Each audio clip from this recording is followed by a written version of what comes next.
problem is solved here. Here's a bunch of money. When you think about it, Uber is kind of like the opposite of a kidnapping.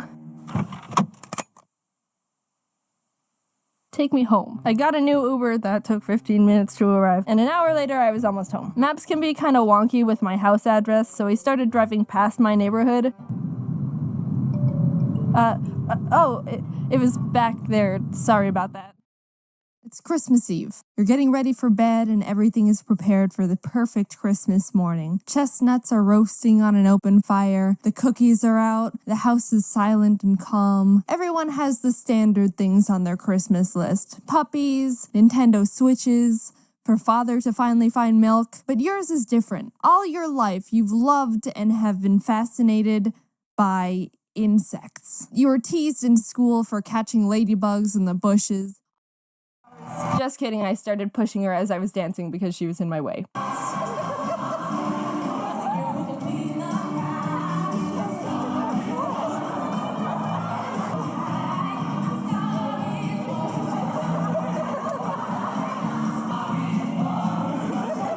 After blowing it out of the water and becoming too good at dance with gum webs and shoving away the competition, I dropped it and started cheerleading. And I don't remember anything about that. With the rest of my class, and one boy took out a bag of pomegranate seeds his mom packed for him in his lunch. A lot of us hadn't seen them before because it's a bit of an exotic fruit, so it caught some attention and we were all asking a bunch of questions about them. The boy said, "Did you know pomegranate seeds can stain your clothes and it'll never come out?" Whoa, that must be one powerful fruit. It never comes out? Never, ever, forever? Not even with the power of OxiClean Laundry Stain Remover. It gets the tough. The seatbelt's too hot, the dash is too hot, the steering wheel's like, holy Jesus. You think we're exaggerating, but no. If your car was parked in direct sunlight, you have to wait for it to cool down because you have to touch the steering wheel to drive. And you don't want to be driving like you're playing hot potato with the wheel. I think someone needs to invent like a little compartment for holding oven mitts or something in the car, because that's really the only way you can actually drive without burning your hands off. If someone actually does that, then we should get 50% of the profit because we... And the dentist is just trying to pick out bits of plaque I've built up over the past 6 months. If anything, I should be scared of how much they charge. Even though I know this, my body still shakes uncontrollably when they do anything more than floss my teeth, which is still kind of scary because they're always so aggressive about it. Every memory I have of going to the dentist while I was a kid is filled with me just bawling my eyes out during the entire process, and then getting a little toy from their toy machine because I was, quote, so good. You should probably eat. If kitchens were to have one rule, that'd probably be it. And the second thing I bought was a big case of plastic mini dinosaurs. I saw them and was like, yep, these belong in my house. Here's pictures of them. One time, my friend came over, walked into my office, and went, "What's this? A dinosaur?" And then he smacked the mini dinosaur off the desk and slammed down a bigger one he bought in place of it. That was a fun time. I also bought this stuffed toucan, and he makes me very happy. I was in an empty house every day, don't you? It may not be much, but beggars can't be choosers. And that's when I realized how absolutely brutal this game had the capability of being. I heard that it could be sassy at some points, but I was straight up murdered by this gothic drag queen pig just for being a delivery boy. You can't say that to the, Amazon Prime delivery guys. What the heck? That's how you get sacrifices they've made and nights they've spent caring for me. I'm gonna talk about funny, stupid stuff because that makes a better YouTube video. I'm on my own now, I got bills to pay. When I was little, I wasn't a picky eater. I'm pretty sure I ate most anything on my plate. Some kids are all, "No, I do not like the taste of this mush and will not consume it no matter what you tell me. I will sit here with a pouty lip and arms crossed for all eternity in this high chair, and when I die of starvation, it will be your fault." Only normal type besides actual God. We beat Whitney and in the national park find Piplup Flaffy, which we named Plap. I pitched to Jacob that I'm willing to trade the Bedrotas to make room for this new pair, so he essentially switches Beedrill with Flaffy, which we shake on. Welcome to the team, Plaps. And then my Plap immediately almost gets killed. Jaiden? I'll fix it. Sorry, my bad. On my lap while I'm at my computer, lays on my giant Pokemon plushes, mostly just looks up at me from the floor and just stares. When I'm sleeping, she'll just crawl into bed and tuck herself up right next to me. Look at all these photos of her straight up on me when I'm sleeping. Don't look too close so I don't have makeup on. Bedtime is sacred to her. She loves bedtime. If I'm working late, Tostada will come into my office around 9 or 10 p.m., aka past Tostada bedtime, and just cookie on its way out. No, they wouldn't believe that.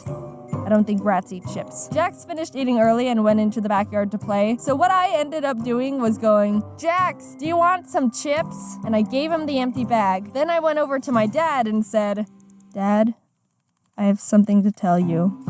I'm sorry. Jax ate all the chips. And I went into my room and hid. I really don't think my brother got into any trouble because I didn't hear anything else about it, and my dad probably cool Asian stuff. Second day, we walked on Japan's big famous crosswalk that looks like the B-movie's traffic system. Pressed F for the dog that waited 9 years for his dead owner to return from the train station. I love you, Hachiko. Went to a hedgehog cafe. Got on the wrong train. Mega Donuki! Spent way too much money at the Pokemon Center. Won nothing at a big arcade. And then collapsed into bed. I should probably slow things down a bit so you can really take in. Day whatever! Wrong train! Rice triangles! Tiny banana snack! My brother said it tasted weird. Walking tour! Oh god, my legs hurt! More noodles! You want to be in a group?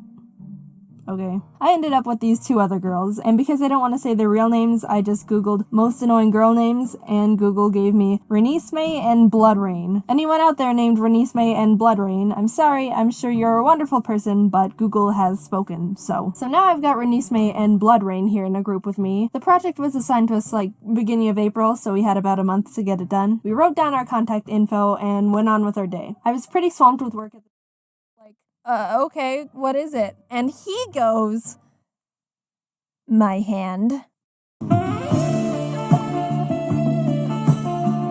I had no expectations on what he was gonna say, but that one definitely caught me off guard. I was so startled by his, what would you even call that? Pickup line request that I stumbled back, forgetting I was on ice skates. I didn't fall, but I definitely did one of those weird twisty maneuvers that your body pulls. Awesome. If you haven't played, it's a DS game where you follow steps to make food and impress mama. The better you do, the better score you get. Plus, I'm at an advantage when it comes to preparing food. I've seen Food Wars. I know all the techniques and secrets. If you're under 18, don't look it up. Why did I choose the second game and not the original? That's the one I bought. Duh. I used to play Cooking Mama all the time as a kid with my friend Kate. I always thought Mama's English was really funny. Great! You gave it your best effort! The Rocket Power one and the other SpongeBob game. There's two, and this is the better one. I loved the Rocket Power one and would mainly play the plug and play just for this game specifically. It's basically a top-down scroll game where you avoid obstacles, go through flags, and grab collectibles for points. But that wasn't my favorite aspect of the game. I liked this part. You get points from jumping and literally demolishing other skateboarders. Pasta with no sauce. And now, if my family would be having pasta for dinner, someone would end up going,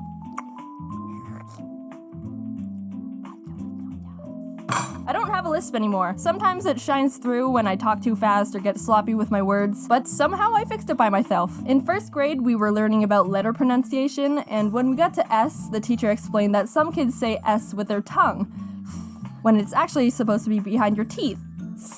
And I was like, having a hairdresser as a parent, unless your parent doesn't give you special treatment. There you go, sweetie, I love you. Oh, you're so handsome. That'll be $50.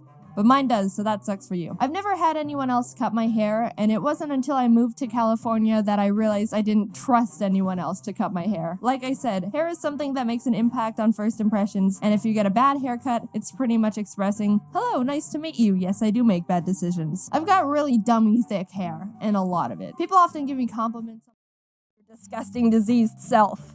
Do you have a pencil I can borrow? I've got a cold. Never mind. Can I have some of your food? I have the flu. Keep it. Do you want to hang out? I'm sick. Oh, no, it's okay. We can just sick of your bullcrap. Ah! Being sick is the best excuse to be a bad member of society and get sympathy for it. Any other time, if you were to sleep in till 12 and then stay in bed all day on the computer, people would just think you're really lazy and have no motivation. But if you just say, oh, I was sick, all of a sudden, oh, you have a rat. And my mom was like, nope. And I'd be all, but what about the time you were gonna let me get a mouse because I was asking for a parrot? And she would say, nope, that ship has sailed. Touche, mother. During 10th grade, I was also starting to really like raccoons. I thought they were sneaky and cool, and I googled if people had them as pets as a random, not serious thought. But surprise, surprise, some people do have raccoon pets. Just kidding, they rip up couches and dig holes in walls, and I'm not that devoted.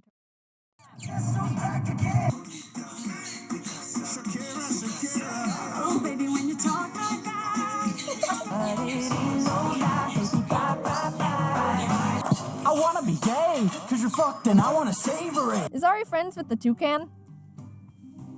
Yes. Ari, what's your favorite color? Yellow. Can you speak? No. What words? He can't speak. Am I baka for having a crush on Ari? Me no baka. Choo! To the town, you find them again with their admin, who's like, dude, what the heck? What do you have against our Giga Remos, you vandals? Treat things with respect. And then attacks me with Ratata and a Toxicroak. Not gonna lie, their battle music kinda bangs though.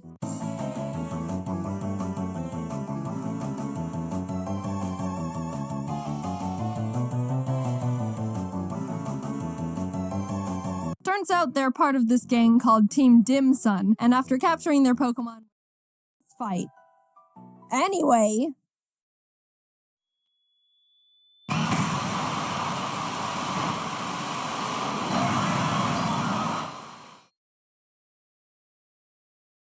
Welcome. This is the Elite Four. The battle starts and C takes out Aaron Zeon, Mega, and Vespiquen. Oops takes out his Drapion, and Colgate takes out his Scizor and Heracross. Next up is Bertha.